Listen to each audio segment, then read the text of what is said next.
Here's a scene from Singaporean Parliament. It's one of my favorite clips in politics, not just in Singapore, JB, or some say Batam, but in the world. Let's watch it together. Please explain, Mr. Manap, what do you mean by religion and politics here? Can you explain? You said religion cannot be kept out of politics. What do you mean exactly? So I say that as a Muslim, Islam is a way of life. It encompasses every aspect of life. That's what I meant, that me as a Muslim, I can't separate the two entities of politics and religion. I hope I make it clear. So every aspect of life would include politics, right? Isn't that the natural conclusion? You just said every aspect of life must be covered by religion, so that would include politics. Yes, I did say that. Thank you. Yep.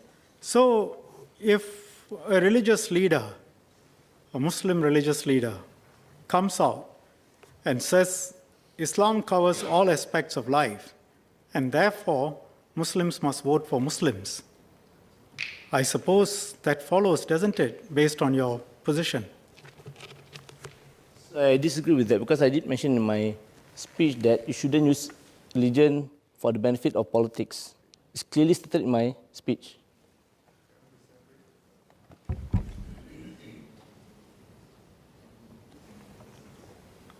And if someone were to say religion cannot be separated from politics and it covers all aspects of life, and therefore it should impact on policy formulation as well, government's policy formulation, it must follow from what you say that that comes true, surely. So I believe in terms of the policies that actually related to religion, right? Like currently what we are discussing about, even the minister had to consult the religious group, right? So there is an element of, especially in these policies, the element of intertwine between politics and religion, which cannot be separated.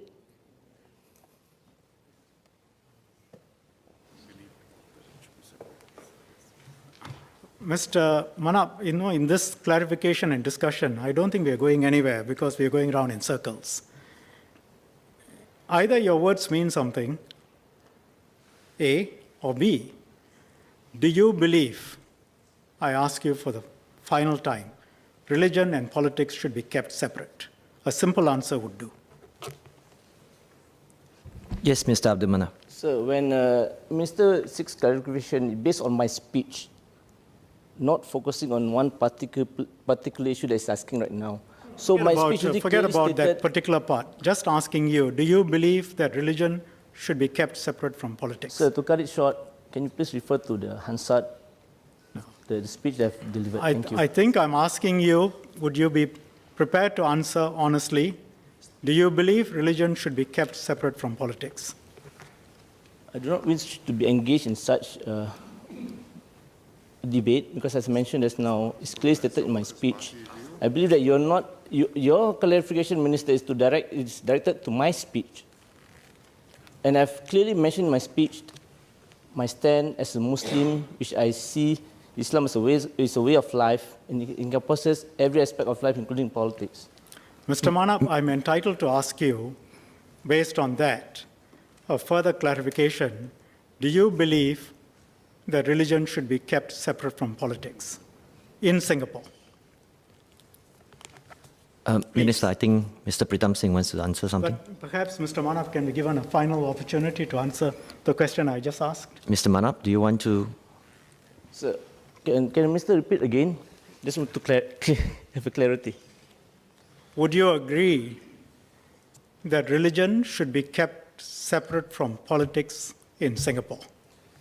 I do agree that religion needs to be kept aside or apart from politics, so that religion won't be used to gain personal benefit or the benefit of any political party.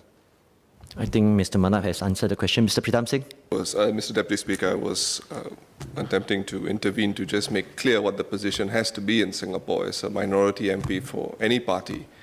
you represent not just members of your own community, you represent members of other faiths.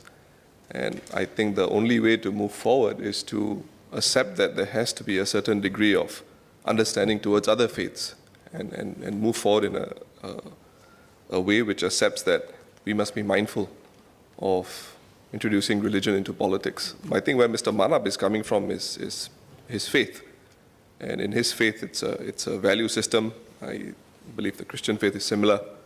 But I think ultimately for a member of parliament of any political party in Singapore, I think it's important that you remember that you have to represent the interests of every community, not just yours.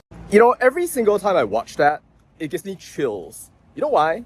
Because it brings together so many things so beautifully. You can see here that, of course, Shanmugam is interrogating Faisal Manap, and he's asking him about whether religion should be separated from politics in Singapore. It's not like Manap is answering wrongly, by the way. He cannot answer no without going against his faith. Like, let's be real. Even if I am not Muslim, I can't very well say what Muslims can believe or should believe right there, because that's not really my right. To Muslims, as far as I understand it, for them, religion is an entire belief system that encompasses every single aspect of life. It's something that guides the way that they deal with people, their value system, and the way that they interact with the world. Because it guides how they interact with the world, it is unreasonable to expect that it will not affect the way that they treat even, say, the world of politics. But as an MP or a member of parliament, you have to represent the interests of other communities. If you think about the way that politics has played out, especially in a country like Malaysia, where religion is dominant in politics and people do what we call tunggang agama day in and day out, in order to get people to vote for them, you see leaders making use of religion for their own personal benefit. They don't care about lying that maybe a vote for their party is a vote to enter heaven. And that sort of nonsense is why we have that sort of polarization that we see in Malaysia today, because people are casually making use of religion in order to secure political power. The incentives are wrong, because you start thinking about things that are not in the public interest, but are in the interest of a faith community. It becomes a tool that people use to exclude one another in the name of fighting for religion. I think this discussion is beautiful because it shows us that degree of nuance that we need for the 21st century.